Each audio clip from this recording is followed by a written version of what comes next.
How's it going, YouTube? Welcome to another instant card analysis for the cards that got announced last night for the next upcoming item exchange event. Event is called Hospitality at the School Festival.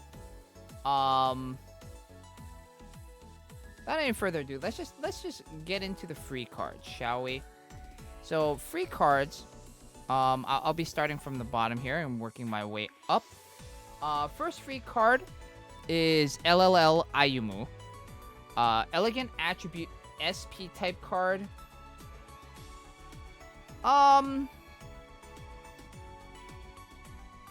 You can see the stats here at max limit break. 60-32 base appeal, which is quite low. 37-91 base stam. 74-11 base tech. So she does have a crit profile, which is nice.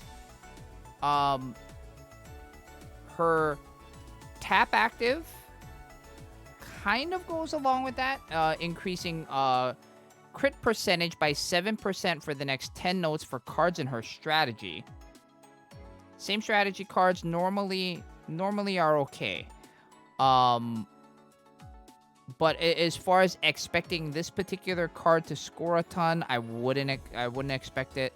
It's not necessarily on a typing that scores very well. Stats are kind of low, so you shouldn't expect much out of this crit percentage up. The passive is it's meh. It's very meh. Technique plus same strategy of 5%. It's whatever. This. Her LSA. It's very weird. The way it's worded is kind of weird. So what you need to know about this card is the very first time you use your SP gauge, you increase your SP gauge gain by 9% for the next 30 notes. And it's only for cards in the strategy. This LSA is extremely weak compared to a lot of other cards. And the reason for that is, right, even for cards that have like 30% chance to activate on Appeal Chance Start, or even damage reduction LSAs, thinking along the lines of stuff like Initial Chica or Detective Yohane. I would argue that a lot of those cards are better because, like, for that, right, if you get the ability to activate, you get it the entire song or the entire rest of the song. This particular LSA, which hopefully only stays isolated onto SR cards and doesn't end up making its way to UR cards, where it's this, they continue doing this, like, first use, it has one use and then it's done type of LSAs. They're not good. They are just ugh. And yes, it is good for 30 notes, but it's an SP gauge gain of 9%, which in the grand scheme of things is not that much. So, I mean, this is an exchange event card, so if you want to get it from the shop, great. Especially if you're a costume collector or you're an Ayumu Oshi like Tin Boy. But other than that, like, this card is not exactly very special. Then we have Tomato Maid, Maki, Smile Attribute Voltage type. So Maki gets another Voltage type SR. This one is, ugh. You thought the other card was bad. This one is not that great either. A Voltage type card, 65-48 base appeal, 49-98 base stamina, 56-87 base tech. For a voltage card, this base appeal at max limit break is very low. Even for an SR, it's very, very low. Now, she does have an appeal boosting tap active, right? 3.2% for the next 5 notes appeal increase. The problem with it, though, is that it affects all cards. Normally on, these appeal boost tap active cards, you want to see it isolated to best case scenario, same strategy. Because a lot of times you're not going to be switching a ton to take advantage of this. So you want the power kind of isolated into the card, right? I would rather take, right, obviously, a 4.2 or 5.2% increase for the next 5 notes for cards in the same strategy, rather than a 3.2% appeal increase for the next 5 notes for all cards in my formation. So, tap active, meh. Tap active, meh. Passive, meh. This is the same. And I'll always bring this up whenever we see this particular passive. This is the same passive that Snow Halation Kotori has. And so, if you ever see this type of passive, especially on an SR, the first thing you can do to determine whether the card is good or not is look at max limit break. If the appeal is not even close to Snow Halation Kotori, the card's usability is not that good. Now, I'm not saying that this Maki card isn't cute, right? Tomato made, Knuckles made, sure. I'm all for it. But as far as the usability of the card, not great. LSA, increase voltage gain by 3% until the live show ends. Has a 30% chance to activate upon song start.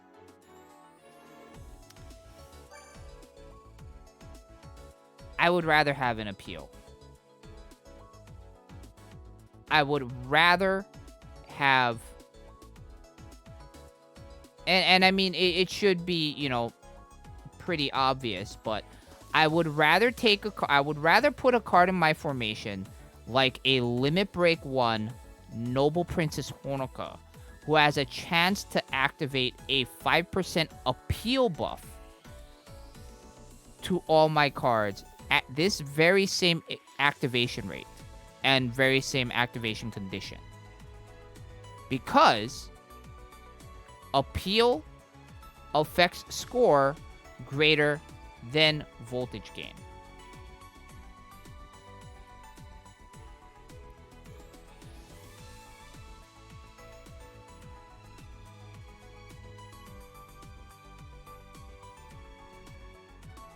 So,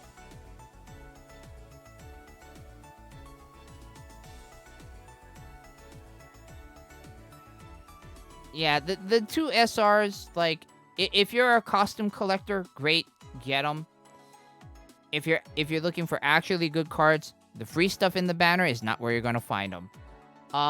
Finally, the final free card is Kotori. Her third event UR. Another Elegant Attribute SK type. Her second event card was an Elegant Attribute SK type. This one is slightly different. Okay? At max limit break, this card 10,658 base appeal, 6,170 base stamina, 11,220 base technique. So this card has a crit profile. Fantastic. Crit profiles are normally very nice, especially on SP and SK type cards. The problem with the card: her tap active. Gain 52% of her own appeal as voltage. Alright, that sounds pretty good. Here's the two problems with that, though. Problem number 1. When you immediately look to your left and you look at her stats, Appeal is not her highest stat value. Right? With the exception of First Fest Ayumu, this is the only other SK type card that I can think of off the top of my head that has the Voltage Boost tap active.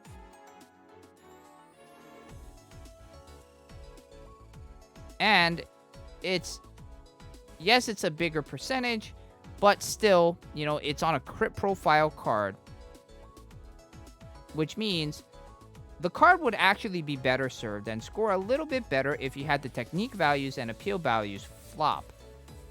Right? If you had the 11-20 up here as the appeal and 10-6-5-8 appeal down here in technique. But again, I digress. This is not the worst part about the tap active. The actual worst part about the tap active is right here where my mouse is.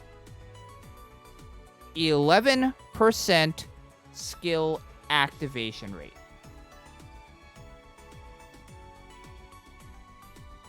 And unlike a lot of the other 11% skill activation rate cards, the stats and the strength of the tap active, with it being a free event card and the stats being a little bit nerfed, the tap active being a little bit nerfed, you should not, unless you're like at the very, very tippy top of the Kotori bond ranking leaderboards, you should not expect this card to score you better than a Halloween Mari. Halloween Mari can definitely score better than this card. And it's unfortunate. Unfortunate because Kotori is basically embraced her Mina Linsky and also donned the set of cat ears and has given us a Burb Omu Rice right here. I don't know if any of you guys caught this, but this is a Burb Omu Rice right here in the unidolized art. However, the card kind of sucks. Again, with the passive, we're back to nerfed skills on passives. So normally, same attribute appeal buffing passives for regular gacha cards go up to 5.2% for gacha and fest cards. This Kotori, it's only at 4.2%. So you're losing one extra percentage point of an appeal buff for same attribute cards. Then you have her LSA, which increases the power of her crits by 10% during every appeal chance. However, it only affects herself. We've been getting a lot of these, like, only affects itself LSAs. And there has yet to been a card to come along that really makes the card super broken. We thought it was going to happen with Second Fest Riko. Second Fest Riko is good, don't get me wrong, but it's not broken.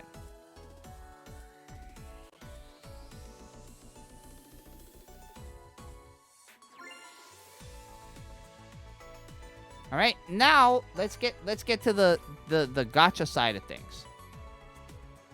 Okay. So, gacha side of things, and a little preview here.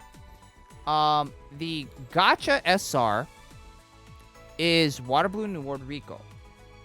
Pure attribute guard type.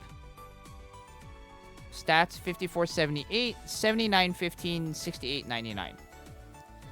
Unfortunately for Riko, she gets a damage reduction SR. Now, while that may seem very, very bad, I do want to point something out here. I definitely want to point something out here. Right? This is an SR, a guard type SR, with a damage reduction tap active. However, the actually most important thing about this card is the amount of stamina damage blocked. Look at this. Reduce stamina damage by 35% for 3 notes. What does this mean? For any of you that are having difficulties with stuff like, say, Ketsui no Hikari, like the very, very beginning of Koi ni Naritai Aquarium,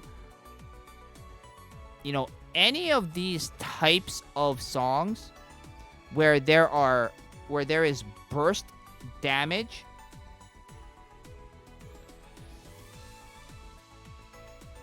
this card can actually be pretty good because it is blocking over a third of the damage. If you combine this card with Autumn Kitchenmaru, if you have her, and something like Magical Time Dia,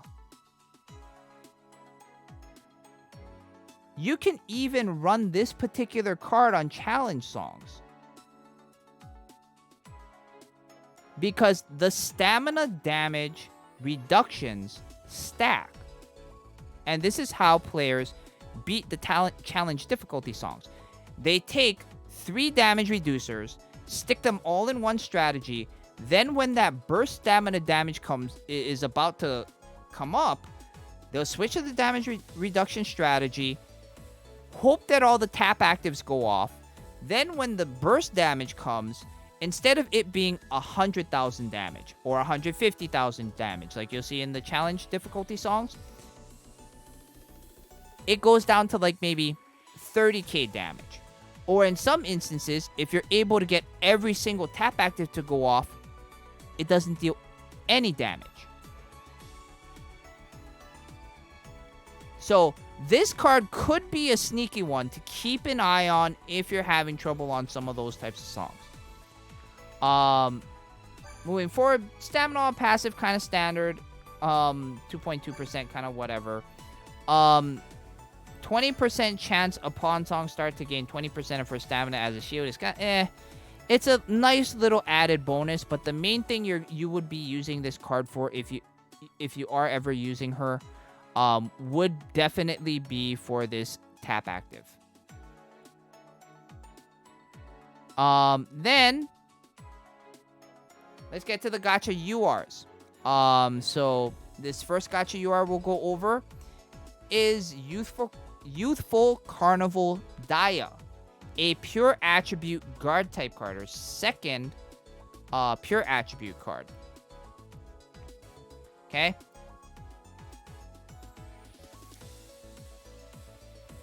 Interestingly enough, the stats on this card are not terrible. 11,270 base appeal, 8,948 stamina, and 12,926 base technique. This is a very, very high appeal, and we'll get to the tap active, very, very high appeal crit profile guard type card, which in certain instances is very nice. Also, this card, if you get it to max limit break, is a very, very decent card to run as a center 3 because of her high appeal and her higher technique. Okay? Now, speaking of the tap active, let's get to this. Unlike the free event UR, we have a 33% skill activation rate tap active. Nice. It is a stamina damage reducer, though. Reduce stamina damage by 33% for 4 notes. Here's the important thing about this, okay? And this is why the 4 notes is very important, okay? This Dia,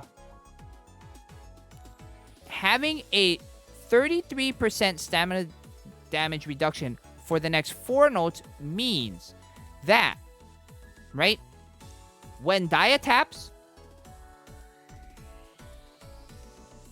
if the tap active goes off, Then the other 2 cards in her strategy tap. Then Dia taps again. And both of the tap actives go off. That means that very next note, you have a 66% damage block.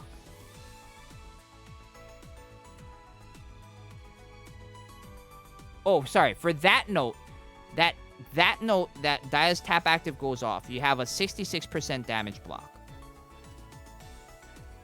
I'm talking if it was 5 notes. I don't know why. Again, like with the Riko, as we start to get more and more challenge difficulty songs, if they continue building challenge difficulty the way they have with Love You My Friends, with Koi Aqua, with Yume no Tobira, stamina damage reducers are going to be very, very useful. Now, normally, in every other instance, stamina damage reducers are terrible, because they don't actively help you keep your stamina in the green, and a lot of them have terrible passives. This one, not too bad. Stats are okay. Stamina plus all passive, it's alright, 4.2%. Here's another part of the card that I think a lot of people are honing in on. This Dia has a 7.2, will restore 7.2% of her own stamina every time at the start of every appeal chance. Now, of course, right, the more appeal chances you have, the better this LSA becomes. But you are sacrificing a bit, right? With this particular card being an actually decent scorer, now her stamina damage, or her stamina value, is a lot lower, meaning the heal that she provides is going to be a lot less, you know, when compared to something like a Twilight Demon Yohane, the cool attribute guard type card. When you compare this to an initial Honoka, the elegant attribute guard type card, both of those cards have LSAs that will heal more. However, because this card will activate on every appeal chance, in the long run, it'll heal more. How important is that going to be? It depends. Most of the time, it's only going to be super relevant on songs like Ketsui, on songs like Kimirai Happy End, and Koi Aqua. Unless they start to do a lot more of that, with a lot of, you know, stamina damage kind of clumped together, especially if it's like Mijuku style, where it'll bypass shields. This card can definitely help you and allow you to stay less in your, whether it be a damage reduction or burst heal side strategy. But I mean, the card itself is not, it's not the worst damage reduction you are. Let me put it that way. Alright, and then the final card, the second card of the gacha, is Youthful Carnival Shizuku. Her second Smile attribute voltage type card. This one is a little bit different than her Moon Rabbit card. Stats are way different, actually. 13,708 base appeal, 7,507 base stamina, 11,424 base technique. So no crit profile on this card, which, I mean, I always shed a tear a little bit when cards don't get crit profiles. But the stats are still very nice. For anybody wondering, this card at max limit break has 1,500 more base appeal, about 1,000 more stamina, and about 1,700 more technique than Moon Rabbit Shizuku. Some of the problem comes in here with her kit. So the first part of the kit increases voltage gain by 8.2% for the next 5 notes, affects cards in the same strategy. It's actually not bad. It's not terrible, because you can pair this card with her Moon Rabbit card and First Fest Riko and run it for something like Tokimeki Runners or something. Same strategy, appeal buffing passive. This is very nice, right? Definitely pushes you in the direction of having her be a frontline scorer.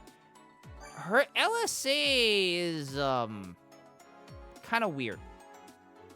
And depending on who gets this card, will probably be very useless. Because, right, it increases voltage gain by 5% during every appeal chance, and it affects every card in her strategy. The problem, though, is if you're a Shizu Oshi, or if you're going to run this card with, say, you know, 2 other Smile attribute cards. First Fest Shioriko, Moonrabbit Shizuku, Mononoke Rina. That type of thing, right? That type of comp. A lot of times, unless you're running those cards on Advanced Plus difficulty, your cards will be capping at 60 or 61k anyway. And neither her tap active or her LSA will allow you to break that 61k, 60 or 61k, like her Moonrabbit card can, because her Moonrabbit card has a voltage boost tap active, so it allows her to score through her, not only through her regular taps, but also through her tap active. If you already have high bond levels on Shizuku and you have this card maxed out, this won't help with your scoring at all. So, you know, there is that to consider. I'm pretty sure some of the Shizu Oshis are going to try and pull for this card. You don't necessarily need to. Like, unless you're tiering for the event yourself. And even then, if you're tiering, you don't need to get any of these cards. The only benefit you get is buying the cards, you know, buying more stuff out of the shop. Like, you know, unless you're an Oshi, like, these cards, while they're good, they're not great. They're like 6 out of 10 cards. 6 out of 10, 7 out of 10 cards. So, you know, that's my opinion. You know, if you have any thoughts on the cards, feel free, leave it in the comments down below. We can talk about it. But yeah, that's going to be it for our card analysis here. Thank you, everybody, for tuning in. We'll see you all later. Bye, YouTube.